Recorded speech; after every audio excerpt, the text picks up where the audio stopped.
This video is sponsored by EV, Australia's very own Tesla and electric vehicle sharing platform. Hey everyone, Tesla Tom here. Thanks so much for joining me today on my YouTube channel where I discuss Tesla, electric vehicles and renewable energy. If this is your first time to my channel, then hello and welcome. Take a moment to hit that red subscribe button. That way you stay informed of any new content, and it also helps my channel to grow as well. Today we're going to look at the new incentives and new EV tax brought out by the New South Wales Government here in Australia. And we're going to look at the implications that has for the Tesla Model 3. We're going to do that and much more right after this.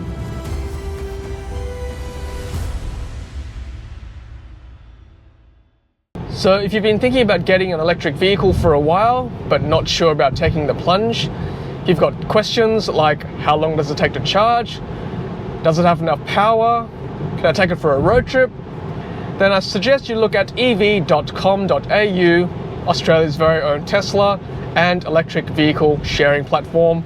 With EV, you can rent a car for a few days to try before you buy beyond that short test drive. You can take it for a road trip over the weekend, or you can surprise that special someone who's always talking about Teslas and electric vehicles. You know exactly what I mean. So check out ev.com.au/TeslaTom and use my coupon code TeslaTom at the checkout to receive 30% off your first rental. With an ever-growing fleet of Teslas and electric vehicles on EV's sharing platform, there's sure to be a car to rent near you. And now for the rest of the video.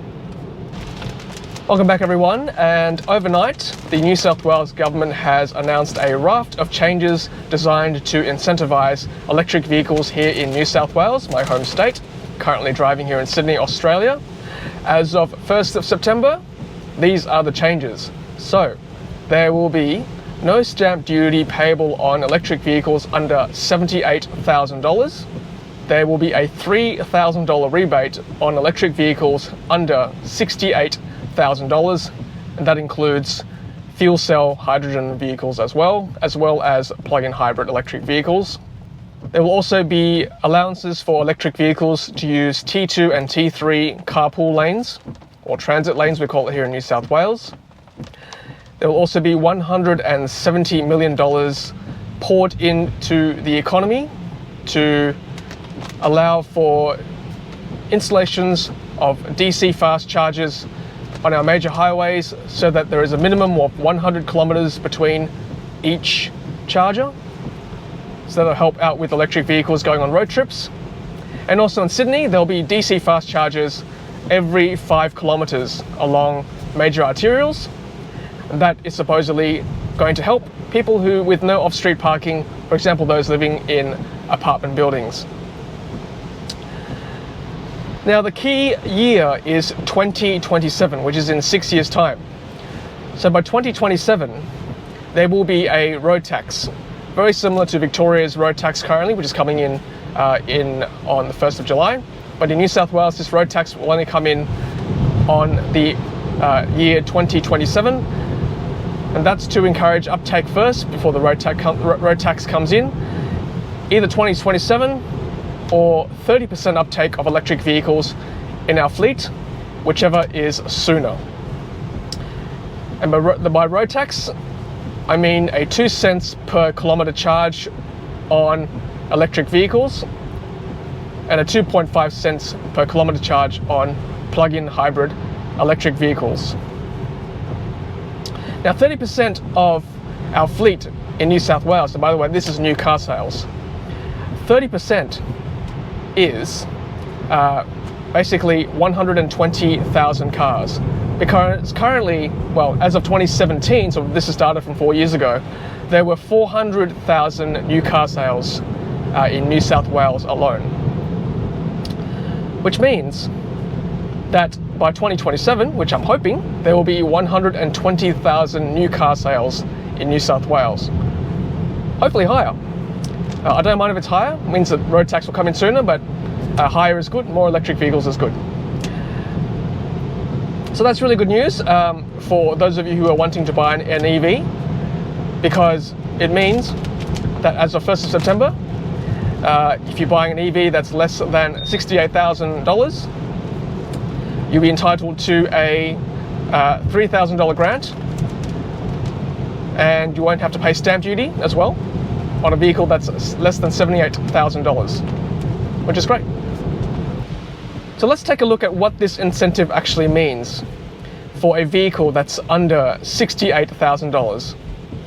Now, looking at the electric vehicles currently available in New South Wales, $68,000 is basically going to get you a SR Plus Tesla Model 3, because currently in New South Wales, without any incentives, it comes in about $67,000. So if you look at the plain vanilla, literally, white Tesla Model 3 with no options, $67,000. As of 1st of September, you get $3,000 off that. So that brings it down to $63,000. And then, no stamp duty. Currently that's about $2,000 for a Tesla Model 3 SR Plus. So that'll bring down the price of a Tesla Model 3 SR Plus to about $62,000, making it really compelling, a really compelling purchase. And furthermore, if you look at the Tesla Model 3 website as of today, if you order now, the waiting time is 3 to 13 weeks. So Tesla has a really good track history of applying any incentives pretty quickly. So if you order one today, you could potentially get it in September when this incentives kick in, and you'll have your rebates as well. And Tesla will probably, when I say probably, they will likely apply these incentives onto your price. So suddenly $62,000 for a Tesla Model 3 is really good value. And certainly I do recommend you checking out that website as well for those pricing options. As for Australia's most affordable electric vehicle, the MG ZS EV, currently at $43,990 drive away. With that stamp duty, that brings the price closer to potentially $42,000. And then with the $3,000 rebate, which is applicable only to the first 25,000 cars, by the way, then you're looking at potentially pricing under $40,000 for an MG ZS EV. And you know, that's pretty good value. That's an SUV, 260 kilometer range for under $40,000 as of 1st of September, which is great. Now, that's the carrot approach. That's trying to incentivize cars into the country, into New South Wales at least. And you know, Matt Keane, our Environment Minister, has been quoted as saying he wants New South Wales to be the Norway of Australia in terms of electric vehicle uptake, which is great. Again, as I said, 30% uptake by 2027 means 120,000 new car sales in New South Wales, which is quite mind-blowing, which means that we are well and truly on the upslope of the S-curve by then for uptake. So I do applaud this incentive that they're trying to bring into our state. On the flip side is the tax. Now, Victoria currently already has, or very soon, as of the 1st of July, will be applying an EV tax in their state. That's 1st of July 2021, 2 cents per kilometre for every kilometre travelled in an EV, and 2.5 cents per every kilometre travelled in a PHEV or plug-in hybrid EV. How they're going to monitor this is, as I've seen on Twitter, they're going to ask users to supply a snapshot or a picture of their odometer every year, and then they'll be invoiced for that. So it's a little bit cumbersome, and I hope the New South Wales government will have a better system than relying on users taking a photo of their odometer. I think that's quite cumbersome, to be honest with you. So that comes into effect in our state 2027 or 30% uptake of EVs, whichever is sooner. So, you know, the tax, I'm in two minds about this. Look, the old saying goes, there's no certainty in life except for death and taxes. And we live in a first world country like Australia. Taxes are inevitable to maintain our standard of living. That's a very blanket statement, I know, but taxes, we've got to be taxed somehow for road usage. And I know there are arguments about whether, you know, what's equitable and distributable in terms of our road tax. Like, does it actually go to road maintenance, or is it just a big pool of revenue for expenditure? Whatever the case, you know, I think tax needs to be applied for road usage. And I think I don't mind paying a distance levy as long as everyone gets taxed. And I think the aim obviously is by 2027, if this policy is to come into effect, or 30% of cars being EVs, or new car sales being EVs, we're well and truly on the S-curve upslope, which means that we're well on the way to having a lot of EVs in our country or in our state, which means that pretty much all cars will be taxed. And if it does maintain at 2 cents per kilometre, it's still much lower than the fuel excise, which one day will die out with the dinosaurs if there are no ICE cars left on the road. From a logical point of view, the taxes are never popular, but it sounds like the New South Wales government has thought this through. And look, by 2027, hopefully there'll be a lot of EVs around to justify a tax like this. And of course too, this may also adversely affect country drivers because, obviously country and regional drivers drive more given the distances they live in. So you might argue there might be possibly a relief for country and regional drivers for EV tax. That obviously hasn't been flushed out yet. That remains to be seen. The other good thing about these announcements overnight is the $171 million going to be poured into the installation and investment into charging infrastructure.